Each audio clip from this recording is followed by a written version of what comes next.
AP క్రైస్తవులకు తమ ప్రభుత్వం అండగా ఉంటుందని సీఎం చంద్రబాబు తెలిపారు. విజయవాడ ఏ+ కన్వెన్షన్లో క్రిస్టమస్ వేడుకల్లో ఆయన గుంటూరులో క్రైస్తవ భవనం పూర్తి చేస్తాం, 5 ఏళ్లుగా వైసీపీ దీని గురించి పట్టించుకోలేదు, జెరూసలేం వెళ్లే క్రైస్తవులకు ఆర్థిక సాయం మేమే ప్రారంభించాం, క్రైస్తవ శ్మశాన వాటికల నిర్మాణానికి కృషి చేస్తాం, ఆర్థిక అసమానతను తగ్గించేలా కలిసి పనిచేద్దాం అని పిలుపునిచ్చారు.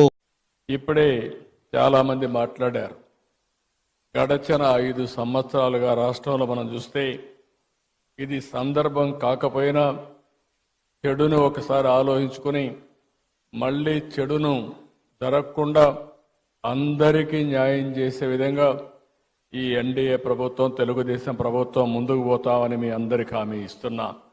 ఎక్కడ ఏమాత్రం కూడా రాజీ లేకుండా పనిచేస్తాం.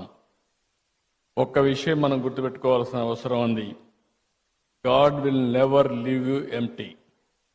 He will replace everything you lost.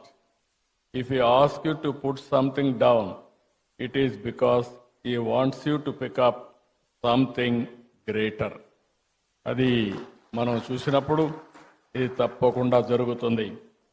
పేదల పట్ల, ధర్మాన్ని నమ్మిన వారి పట్ల దేవుడు ఎల్లప్పుడూ అండగా ఉంటాడు. మా ప్రభుత్వం ఒకటే చెప్తున్నాం, క్రిస్టియన్స్కి పూర్తిగా అండగా ఉంటామని మనస్ఫూర్తిగా మీ అందరికీ భరోసా ఇస్తున్నాను.